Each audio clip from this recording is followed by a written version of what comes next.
Hello friends, welcome back to my YouTube channel. అభిమన్యుడు మహాభారతంలో నా favourite character. అభిమన్యుడు అంటే ఆత్మాభిమానాన్ని కాపాడుకునేవాడు అని అర్థం. కొన్ని మూవీస్లో అయితే అభిమన్యుడు ఒక కత్తివ్వు అని కర్ణుడిని అడుక్కుంటున్నట్టుగా చూపించారు. ఆయన క్యారెక్టర్ అసాసినేషన్ చేశారు. అదంతా రాంగ్. ఈ మధ్య ఒక సాంగ్లో అయితే అభిమన్యుడు లాగా వీడు అర్ధజ్ఞానిగాడు అని రాశారు ఒక లైను. అది నాకు అస్సలు ఎక్కలేదు. ఎందుకంటే అభిమన్యుడికి ఫుల్ నాలెడ్జ్ ఉంది పద్మవ్యూహంలోకి ఎట్లా ఎంటర్ అవ్వాలనేది, అండ్ ఎట్లా యుద్ధం చేయాలని కూడా ఫుల్ నాలెడ్జ్ ఉంది. జస్ట్ ఆయనకి తిరిగి రావడం చెప్పలేదు అంతే. చెప్పని వాళ్ళదే తప్పు, కానీ ఆయన వినకపోవడం తప్పైతే కాదు. సరే, ఇంకా తప్పప్పులు ఎవరివి అనేది పక్కన పెడితే అభిమన్యుడి ఎంట్రీ గురించి ఒక చిన్న డౌట్ ఉంది, ఎట్లా ఎంటర్ అయ్యాడు అనేది. అది బుక్స్లో రాశారు, కానీ మనకు ఫిజికల్గా ఎక్కడైనా చూపించగలిగితే బాగుంటుంది అని చాలా రోజుల నుంచి అనుకున్నా. ఇక్కడ హలేబీడ్లో ఒక శిల్పం రూపంలో చెక్కారు ఆయన ఎట్లా ఎంటర్ అయ్యాడు అనేది. అదేందో ఇక్కడ చూద్దాం. ఇదే పద్మవ్యూహం. దీన్నే చక్రవ్యూహం అని కూడా అంటారు. ఒకసారి నా ఫింగర్ ఎట్లా వెళ్తుందో దాన్ని ఫాలో అవ్వండి. సో ఈ పద్మవ్యూహం ఏమవుతుందంటే ఒకసారి క్లాక్ వైజ్లో తిరుగుతుంది, ఇంకోసారి యాంటీ క్లాక్ వైజ్లో తిరుగుతుంది. అంటే ఒకసారి ముందుకు ఒక రౌండ్, ముందుకు ఒక రౌండ్, వెనక్కి. జనరల్గా నేను కూడా చక్రవ్యూహం అంటే ఒక చక్రం లాగా, సర్కిల్ లాగా గిరగిర ముందుకి వెనక్కి తిరుగుతా అనుకున్నా, కానీ ఇది అలా లేదు. సో యాంటీ క్లాక్ వైజ్ ఒక రౌండ్, క్లాక్ వైజ్ ఒక రౌండ్, అట్లా తిరుగుతూ తిరుగుతూ తిరుగుతూ సెంటర్ వరకు వెళ్ళాల్సి ఉంటుంది. ఈ సెంటర్ వరకు ఊరికే నడిచి వెళ్ళిపోవడం కాదు, మళ్ళీ ఈ సర్కిల్లో చాలామంది వారియర్స్ ఉంటారు. జస్ట్ అభిమన్యుడి ఏజ్ 16 years. ఆ వారియర్స్ ఎవరైతే ఉన్నాడో కర్ణుడు, ద్రోణుడు, ఇంకెవరెవరైతే ఉంటారో వాళ్ళందరూ అబోవ్ 100 years. అట్లాంటి వారియర్స్ తోటి ఫైట్ చేసుకుంటూ ఆయన అంత సర్కిల్ యుద్ధం చేశాడు. అది కురుక్షేత్రంలో 13వ రోజు. ఒక రోజంతా ఆయన ఒక్కడే యుద్ధం చేశాడు పాండవుల వైపున. అంత ఈజీ కాదు ఇది. ఈ శిల్పం కర్ణుడు అభిమన్యుడు ఎదురెదురుగా చేసుకున్న యుద్ధం.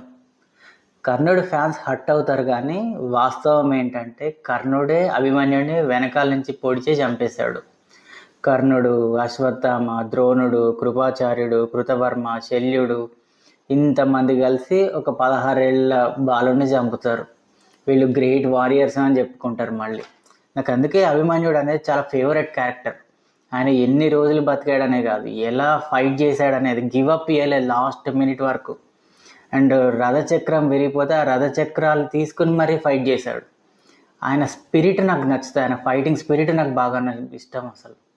ఇక్కడే కర్ణుడు, ద్రోణుడు, కృతవర్మ, అశ్వత్థామ, శల్యుడు, కృపాచార్యుడు, బాహ్లీకుడు, భూరిశ్రవుడు ఇంతమంది కలిసి అభిమన్యుని చంపుతారు. అది చేతిలో ఏ ఆయుధము లేని వాడిని చూసి.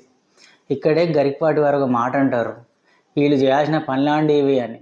ఆయన చెప్పడం ఫన్నీగా చెప్తారు, కానీ చాలా సీరియస్ మ్యాటర్ అది. హలేబీడ్లో ఒక లైన్ అంతా మహాభారత యుద్ధం గురించి చెక్కితే ఒక లైన్ అంతా అభిమన్యుడి యుద్ధం గురించి చెక్కారు.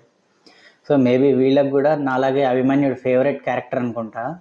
ఇక్కడ చూడండి, ఈ వరుస అంతా అభిమన్యుడి యుద్ధమే. ఇంకా సో ఫస్ట్ ఆయన కురుక్షేత్ర యుద్ధంలోకి, అదే పద్మవ్యూహంలోకి వెళ్ళడం, తర్వాత రథసారథితో మాట్లాడడం, సో ఇక్కడ రథం విరగొట్టడం, సో వెనకాల నుంచి అటాక్ చేయడం, సో ప్రతిదీ సో ఫ్రేమ్ టు ఫ్రేమ్ ఉంది.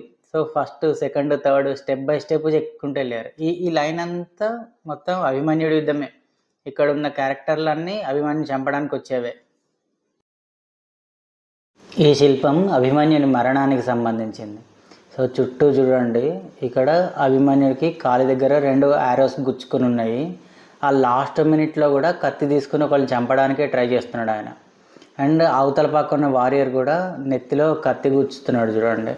అండ్ అటు సైడు ఇటు సైడు బాణాలతోటి అటాక్ చేస్తున్నారు. ఆ చుట్టూ ఉన్న వాళ్ళంతా ఆయనని అటాక్ చేసేవాళ్ళే. ఇక్కడ ఉన్న అభిమన్యుడు ఒక్కడే పాండవుల వైపున యుద్ధం చేసినవాడు, మిగతా వాళ్ళంతా కౌరవులే. ఇక్కడ అభిమన్యుడిని చంపుతున్నవాడు దుశ్శాసనుని కొడుకు.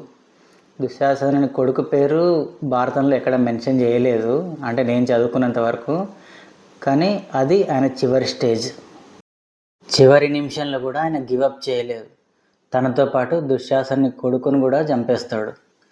మహాభారతంలో, అది వ్యాస భారతంలో వ్యాసుల వారు ఒక వర్డ్ రాస్తారు 13వ రోజు యుద్ధం చివరన. 13వ రోజు 2 సూర్యుడు అస్తమించారు అని. అది రెగ్యులర్గా ఆకాశంలో కనిపించే సూర్యుడు ఒకరు, అట్లాగే యుద్ధంలో చనిపోయిన అభిమన్యుడు కూడా సూర్యునితో కంపేర్ చేస్తూ ఆయన అస్తమించారు అని రాశారు. ఫ్రెండ్స్, ఇది అభిమన్యుడి పద్మవ్యూహ ప్రవేశము, యుద్ధం, ఆపై మరణం. సో గ్రేట్ వారియర్ కదా. ఈ వీడియో మీకు ఎలా అనిపించిందో కామెంట్ బాక్స్లో కామెంట్ చేయండి. అంతవరకు వీడియోని లైక్ చేయండి, షేర్ చేయండి, అట్లాగే సబ్స్క్రైబ్ చేయండి.